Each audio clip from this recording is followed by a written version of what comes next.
Today, governments owe debts so vast they cannot and will not ever be repaid. Banks create currency at the click of a button, and in the shadows, a new kind of money is emerging, one not controlled by any nation or bank. So, what happens when the system can no longer sustain itself? Will the economy collapse? Will we see a new age of global slavery? Or a world where no one needs money at all? In the coming decades, our trust in money may face its greatest test in history. Welcome to Lazy Animal. Sit back and relax, and I will tell you a story. Let's dive right into today's video.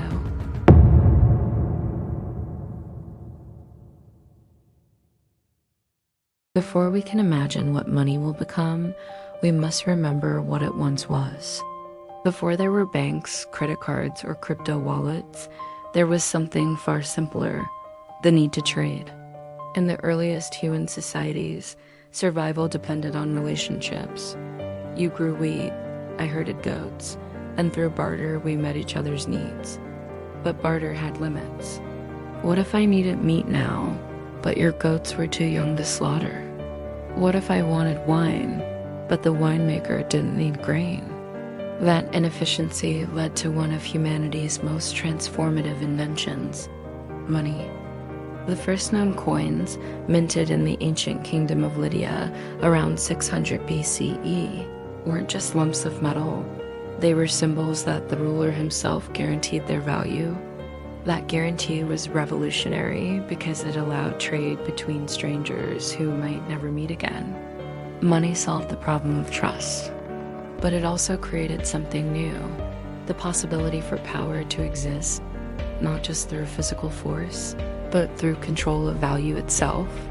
Whoever controlled the mint controlled and shaped the destiny of nations.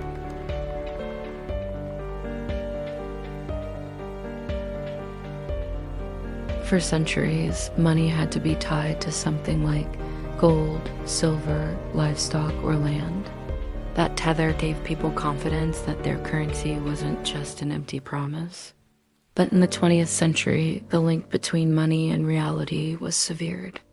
When the gold standard fell away, nations could issue currency without owning a matching reserve of precious metal. This meant they could grow faster, respond to crises more flexibly, but it also meant that money became purely symbolic. Today, a dollar, euro, or yen is valuable only because we collectively agree it is. That's a fragile foundation.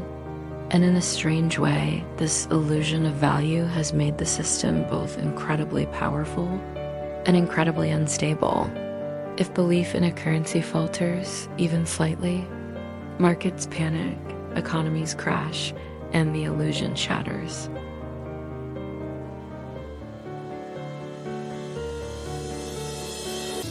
Debt has always existed, but never on the scale we see today. Governments borrow to fund wars, build infrastructure, support healthcare, stabilize markets. In theory, debt should be repaid over time.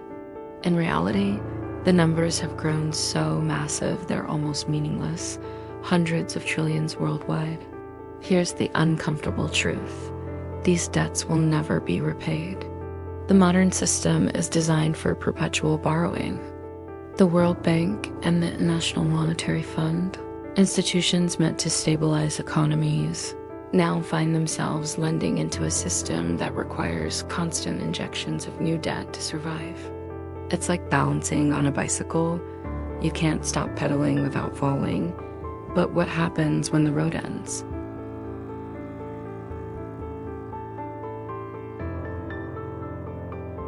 If confidence breaks, if a major economy defaults, or if a currency loses credibility, the effects could cascade across the globe. Trade could freeze overnight. Banks might close their doors. Prices could spiral out of control. We've seen smaller versions of this: Argentina's currency collapses, Greece's debt crisis, Venezuela's hyperinflation. But imagine it on a global scale, affecting every nation, every market, every bank. When systems like this collapse, history shows us two paths: chaos or consolidation. Chaos can mean civil unrest, starvation, mass migrations. Consolidation means power rushing into fewer hands, often under the banner of restoring order. And if the latter happens, we might find ourselves under a single global economic authority, one currency, and one set of rules for everyone.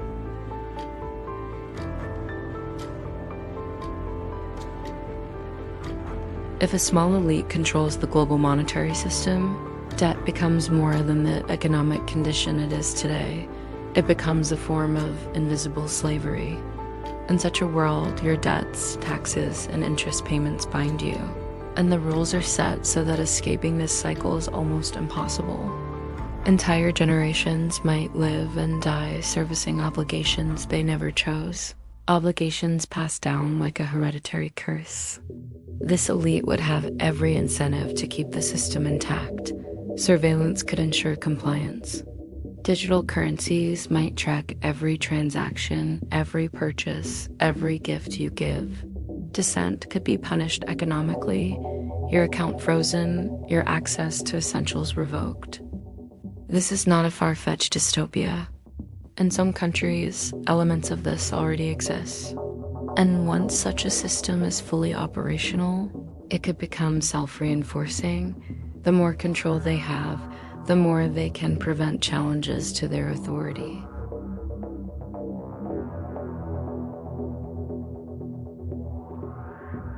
And then there's cryptocurrency, hailed by some as the antidote to centralized control. Borderless, decentralized, and resistant to censorship. In theory, it promises a world where no single government or bank dictates the value of your wealth. For early adopters, it was a revolution, a chance to step outside the traditional system entirely. But revolutions are fragile things. Already, the largest pools of crypto are in the hands of a small number of players, private whales, with fortunes so vast they can move markets with a single transaction. Governments, too, are learning how to regulate, track, and even seize crypto assets. If the patterns of history repeat, we may find that crypto, like every form of money before it, drifts toward concentration of power. Debt might just take new forms like lending platforms or collateralized crypto loans. But the dynamic remains the same. Those who control the flow of value hold the power.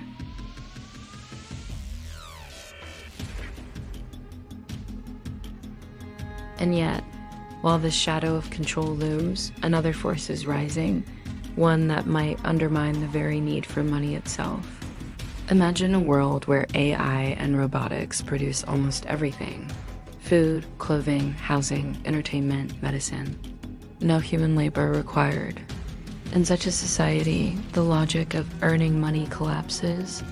If machines can meet everyone's needs at near zero cost, what exactly is the point of currency? This could be a golden age, a society where poverty is erased, where creativity and exploration replace survival as our primary motivation. But the transition will not be smooth. Those who currently control production and capital will not simply hand over abundance to the masses. They may attempt to restrict access to automated production, forcing scarcity to preserve their power. In effect, robots could become the new landlords, owned and controlled by the elite, deciding who gets what and when. This leads to a paradox. Technology has the power to free humanity from economic struggle, but in the wrong hands, it could become a control system far more absolute than any we've known. A world where you don't work because the machines do it all, but you still must obey those who own the machines if you want to survive. Perhaps one day, humanity will look back at our obsession with numbers and debt as a strange, primitive phase.